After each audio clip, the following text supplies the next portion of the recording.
August മാസത്തിൽ വടക്കു പടിഞ്ഞാറൻ സംസ്ഥാനങ്ങൾ ഉൾപ്പെടെ രാജ്യത്തിന്റെ വിവിധ ഭാഗങ്ങളിൽ ശക്തമായ കാലവർഷം തുടരുമെന്ന് കേന്ദ്ര കാലാവസ്ഥാ വകുപ്പിന്റെ മുന്നറിയിപ്പ്.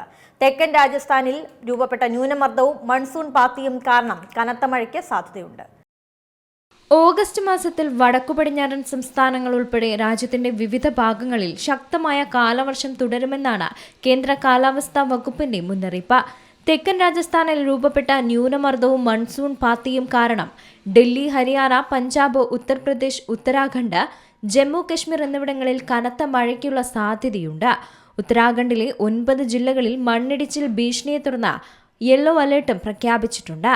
കൊങ്കൺ, ഗോവ, മഹാരാഷ്ട്ര, ഗുജറാത്ത് എന്നീ പശ്ചിമ മേഖലകളിലും ശക്തമായ മഴ മുന്നറിയിപ്പുണ്ട്. കേരളം, കർണാടകയുടെ തീരദേശങ്ങൾ, തമിഴ്നാട്, ആന്ധ്രാപ്രദേശ്, തെലങ്കാന എന്നിവിടങ്ങളിലും വരും ദിവസങ്ങളിൽ മഴ സജീവമാകും. അറബിക്കടലിലും ബംഗാൾ ഉൾക്കടലിലും കടൽ പ്രക്ഷുബ്ധമാകാൻ സാധ്യതയുള്ളതിനാൽ മീൻപിടുത്തക്കാർ കടലിൽ പോകരുതെന്നും കാലാവസ്ഥാ വകുപ്പ് നിർദ്ദേശിച്ചിട്ടുണ്ട്. ഛത്തീസ്ഗഡ് അതിശക്തമായ മഴയ്ക്കും പലയിടങ്ങളിൽ അതിതീവ്ര മഴയ്ക്കുമുള്ള സാധ്യതയാണുള്ളത്. ബംഗാൾ ഉൾക്കടലിലെ ന്യൂനമർദ്ദ സ്വാധീനം മൂലം ഒഡീഷ, ജാർഖണ്ഡ്, പശ്ചിമ ബംഗാൾ, ബീഹാർ എന്നീ സംസ്ഥാനങ്ങളിൽ ശക്തമായതോ അതിശക്തമായതോ ആയ മഴയ്ക്കുള്ള മുന്നറിയിപ്പുകളുമുണ്ട്. കേരളത്തിലാണെങ്കിൽ ചില ജില്ലകളിൽ, പ്രത്യേകിച്ചും പത്തനംതിട്ട, കോട്ടയം, ഇടുക്കി തുടങ്ങിയ മലയോര പ്രദേശങ്ങളിൽ യെല്ലോ അലർട്ടും ഒറ്റപ്പെട്ട ശക്തമായ മഴ മുന്നറിയിപ്പുമാണ് നൽകിയിട്ടുള്ളത്.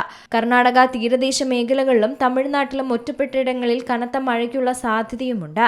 പ്രാദേശിക കാലാവസ്ഥാ വ്യതിയാനങ്ങൾക്കനുസരിച്ച് മുന്നറിയിപ്പുകളിൽ മാറ്റം വരുന്നതുകൊണ്ട് കൃത്യമായ വിവരങ്ങൾക്ക് അതത് സംസ്ഥാന ദുരന്ത നിവാരണ അതോറിറ്റിയുടെയും IMDയുടെയും തത്സമയ അറിയിപ്പുകൾ ശ്രദ്ധിക്കേണ്ടതാണ്. News desk C Malayalam news. ഏറ്റവും പുതിയ വാർത്തകളും വിശേഷങ്ങളും വിരൽ തുമ്പിലറിയാൻ സി മലയാളം ന്യൂസ് എല്ലാ ഡിജിറ്റൽ പ്ലാറ്റ്ഫോമുകളിലും ലഭ്യം.